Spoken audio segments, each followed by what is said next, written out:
ನಾಡ ಹಬ್ಬ ದಸರಾಗೆ ಬಂದಿದ್ದ ಆನೆಗಳ ನಡುವೆ ಗುದ್ದಾಟ ನಡೆದಿತ್ತು. ಕಂಜನ್ ಆನೆಯನ್ನು ಧನಂಜಯ ಆನೆ ಅಟ್ಟಾಡಿಸಿಕೊಂಡು ಹೋಗಿತ್ತು. ಅರಮನೆಯಿಂದ ಜಯಮಾರ್ತಂಡ ದ್ವಾರದ ಮೂಲಕ ಎರಡೂ ಆನೆಗಳು ಹೊರಗೆ ಓಡಿ ಬಂದು ಆತಂಕ ಸೃಷ್ಟಿಸಿದ್ದು, ಧನಂಜಯ ಆನೆಯನ್ನು ನಿಯಂತ್ರಿಸಲು ಸಾಧ್ಯವಾಗದೆ ಮಾವುತ ಹರಸಾಹಸ ಪಟ್ಟಿದ್ದ. ಕೊನೆಗೆ ಆನೆಗಳನ್ನು ನಿಯಂತ್ರಿಸಿ ಆಟಾಟೋಪಕ್ಕೆ ಮಾವುತರು, ಕಾವಾಡಿಗಳು, ಅರಣ್ಯ ಸಿಬ್ಬಂದಿ ಬ್ರೇಕ್ ಹಾಕಿದ್ರು.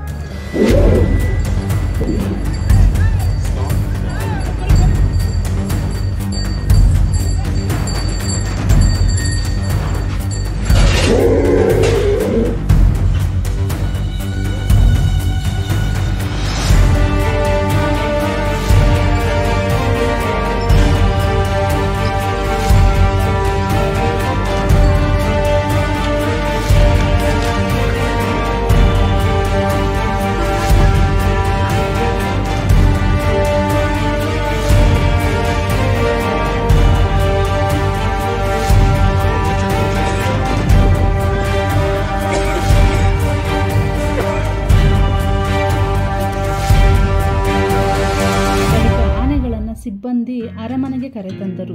ಈಗ ಎರಡೂ ಆನೆಗಳು ಅಕ್ಕಪಕ್ಕದಲ್ಲೇ ನಿಂತು ಆರಾಮಾಗಿ ರೆಸ್ಟ್ ಮಾಡುತ್ತಿವೆ. ಏನೂ ಆಗೇ ಇಲ್ಲ ಎಂಬಂತೆ ರಿಲ್ಯಾಕ್ಸ್ ಮಾಡುತ್ತಿವೆ. ಈ ಬಗ್ಗೆ ಡಿಜಿಟಲ್ ಜರ್ನಲಿಸ್ಟ್ ಜೊತೆ ಮಾತನಾಡಿದ DCF ಪ್ರಭುಗೌಡ, ದಂತ ತಾಕಿದ್ದಕ್ಕೆ ಧನಂಜಯ ಕೋಪಗೊಂಡಿದ್ದ ಅಂತ ಹೇಳಿದ್ದಾರೆ. ಕಂಜನ್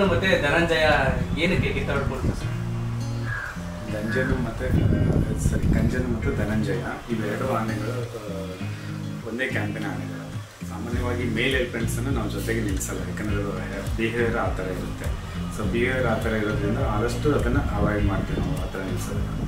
ಇದು ಅಚಾನಕ್ಕಾಗಿ ನಡೆದಿರುವಂಥ ಒಂದು ಘಟನೆ. ಧನಂಜಯ ಮಾಡ್ತಾ ಇಲ್ಲ, ಅದ್ರ ಹಿಂದ್ಗಡೆ ಕಂಜನ್ ಬರ್ತಾನೆ. ಕಂಜನ್ ಬಂದ ತಕ್ಷಣ ಅದು ಸಡನ್ನಾಗಿ ನನ್ನ ಹತ್ರ ಬಂದ ಅಂತ ಕೋಪದಿಂದ ಅದನ್ನ ತೀರ್ಲಿಕ್ಕೆ ಹೋಗ್ತಾನೆ. ಸೊ ಅದು ಬೆದರ್ಬಿಟ್ಟು ಮುಂದೆ ಹೋಗ್ತಾನೆ. ಇವನು ಹಾಗೆ ಅದನ್ನೇ ಫಾಲೋ ಮಾಡಿಕೊಂಡು ಹಾಗೆ ಹತ್ತಿಸ್ಕೊಂಡು ಹೋಗ್ತಾನೆ. ಸೊ ಇಟ್ಸ್ ಲೈಕ್ ಏನಂದರೆ ಕ್ಯಾಂಪಲ್ಲಿ ನಡೆಯುವಂಥ ಸಾಮಾನ್ಯ ಇದು. ಬಟ್ ಇಲ್ಲಿ ಸಿಟಿ ಮಧ್ಯೆ ನಡೆದಿರೋದ್ರಿಂದ ಅಲ್ಲಿ ಒಂದು ವಿಜುವಲ್ಸ್ ಆಗಿರೋದ್ರಿಂದ ಇದು ಚಿಕ್ಕ ಒಂದು ಘಟನೆ ಅಷ್ಟೇ. ಮೇನ್ ರೋಡ್ ಹೋಗೋಷ್ಟರಲ್ಲಿ ನಮ್ಮ ಮಾವುತರು ಕಾವಲೆಲ್ಲ ಕಂಟ್ರೋಲ್ ಮಾಡಿ ತಗೊಂಡು ಯಾವುದೇ